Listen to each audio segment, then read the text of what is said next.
Creative writers got a treat on October 3rd, 2013. We got a chance to talk to 2 out of the 4 poets in the symphony. Here's what they had to say. Marcus Jackson, Randall Horton, and John Murillo all showed up to Paseo missing one other member.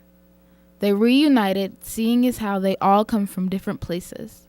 I am from Toledo, Ohio. I now live in Nashville. I stay in New York right now, but I'm originally from Birmingham, Alabama. Although the poets admit they met under very abnormal circumstances, Randall jokingly explained how he was so happy that he is now in the group. Well, I feel that I am the best basketball player in the group. No, this group it's really been just a gigantic blessing because the writing life is, like I said earlier in the question and answer, it's lonely and it's tough and you get rejection and then sometimes you have good things happen. So to have a group of people that have your back no matter what, that you can just talk with and joke with, it makes all the difference in the world.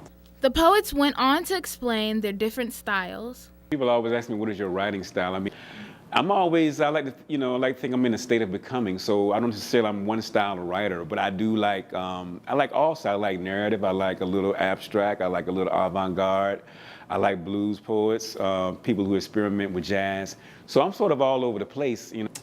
I would say a merge or a mesh of imagistic and narrative. So I like to tell stories and I like to, give glimpses of beautiful or troubling things.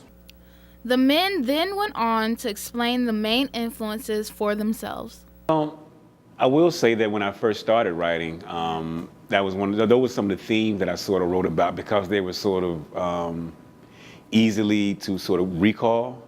And so, nowadays I don't write so much more about prison. One person that definitely, I think, made me want to really write for the rest of my life is James Baldwin. Even though, he's a prose writer, he's basically one of the most poetic prose writers ever. Finally, they gave aspiring poets some words of wisdom. Read your head off. Read until your head explodes. If you don't read 1,000 times more than you write, your writing's not going to be as good as it can be. I would tell them to fall in love with somebody else's writing before you fall in love with your own.